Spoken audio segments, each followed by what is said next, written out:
Nós estamos no 6º dia de nossa novena de pregações, preparando a solenidade de Pentecostes, mas não somente, preparando também um crescimento na sua vida espiritual, que você saiba crescer espiritualmente, que o Espírito Santo transforme a sua vida.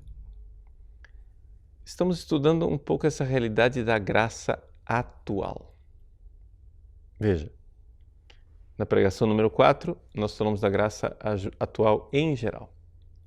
Na pregação número 5, nós dissemos que essa graça atual, que é geral, ela tem duas formas. Uma quando ela age nas virtudes e outra quando ela age nos dons. Quando ela age nas virtudes, ela é chamada de graça cooperante. Quando ela age nos dons, ela é chamada de graça operante. Então, na pregação número 5, nós falamos mais da graça operante, ou seja, como é que Deus age nas nossas virtudes para que elas cresçam. Mas não somente cresçam, que se a gente perdeu com o pecado, a gente as recupere. E não somente isso, uma vez que nós estamos aí com as virtudes dentro de nós, para que a gente não as perca através do pecado mortal. Muito bem, tudo isso é a explicação da graça cooperante. Mas e a graça operante? E a graça do Espírito Santo, que faz com que os dons se demonstrem dentro de nós, não é? No seu livro As Três Idades da Vida Interior, o padre Reginaldo Garrigou-Lagrange, dominicano, ele diz o seguinte: não é admirável que pessoas que estão em estado de graça durante 40, 50 anos, que comungam todos os dias, que rezam a liturgia das horas, o texto, etc., têm as suas práticas devocionais intensas, que pessoas assim muitas vezes não demonstrem um mínimo sinal da presença dos dons do Espírito Santo? Ou seja, como é possível que uma pessoa que está há tanto tempo a serviço de Deus, na amizade com Deus, se veja somente as virtudes, mas não se veja aquela moção, aquele sopro, né? Aquela inspiração divina que um vento faz bater nas velas e a pessoa realmente não tenha mais que somente viajar para o céu à força de remos, que são as virtudes, mas ela possa sentir na sua vida também o sopro e que isso seja uma facilitação para ela e que os atos que ela realize não sejam somente os atos virtuosos humanos, porém imperfeitos, mas sejam atos verdadeiramente deiformes, né? Que ela possa dizer: vivo, mas não eu. É Cristo que vive em mim. Quando eu estou amando, não sou mais eu quem estou amando, é Cristo que está amando em mim. Você vê claramente que não é aquela pessoa fazendo, é o sopro divino realizando algo de extraordinário. Então a pergunta é esta: como é possível que depois de 40, 50 anos a pessoa recebendo comunhão diária não se veja uma graça atual que faça com que os dons do Espírito Santo transformem a vida dela? A razão principal está nos pecados veniais. Veja, a dificuldade que nós temos para o desenvolvimento das virtudes, não é? Está no fato de que muitas pessoas caem no pecado mortal, perdem as virtudes, aí tem que readquiri-las outra vez e fica nesse entra e sai. A dificuldade para os dons está nos pecados veniais, não no mortal, está no venial. Então, se nós não lutarmos contra os pecados veniais, os dons do Espírito Santo não irão se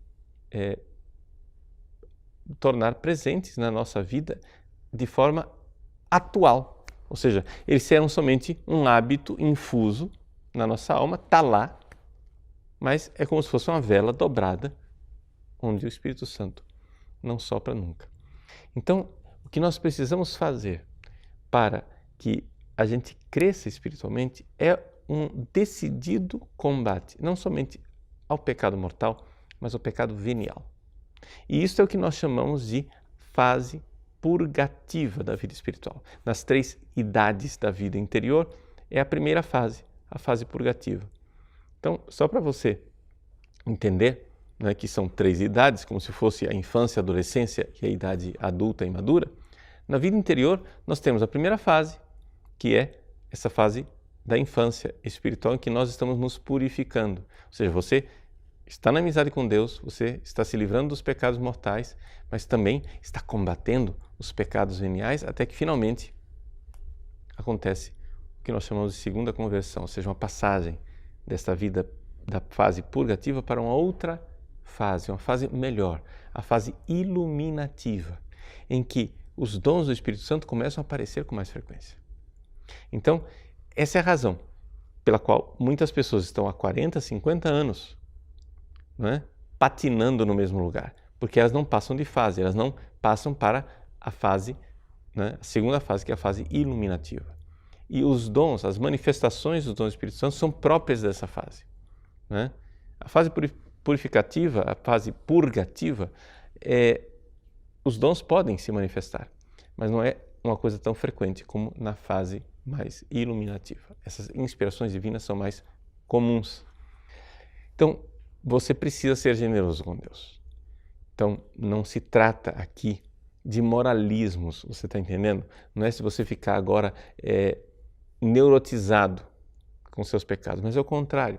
Trata-se de você querer crescer na caridade e no amor, de você sair de uma vida mesquinha e tacanha, de quem quer fazer simplesmente obrigação. Claro que se você só fizer a sua obrigação, você não vai ter pecados mortais. Quando você morrer, está salvo, não é verdade? Mas, se você só fez sua obrigação, você não amou de todo o coração, de toda a alma, de todo o entendimento, e você está salvo, mas infelizmente vai para o purgatório. Então, nós precisaríamos fazer esse esforço de nos aperfeiçoar, passar, né, de fase, deixar de ser criança e começar a ser adulto, crescer espiritualmente. E para crescer espiritualmente nós precisamos nos determinar, né, que nós não queremos mais ofender a Deus, nem mesmo com pecados veniais. Com esta determinação, que já é uma graça divina, né, se você está aí ouvindo esta pregação e está sentindo que o seu coração de alguma forma está mexendo e você está sentindo esse chamado a lutar contra os pecados veniais, é a graça de Deus, é uma graça atual que você está recebendo para que você então, cada vez mais lutando contra os pecados veniais, possa receber as graças atuais que irão soprar das velas do seu coração, ou seja, fazer com que os dons do Espírito Santo se manifestem. Essa é a beleza de Deus, a beleza de nós enxergarmos verdadeiramente que Deus opera. É a graça atual que é chamada de operante. Já não sou eu quem remo, é Deus que sopra nas velas da minha alma.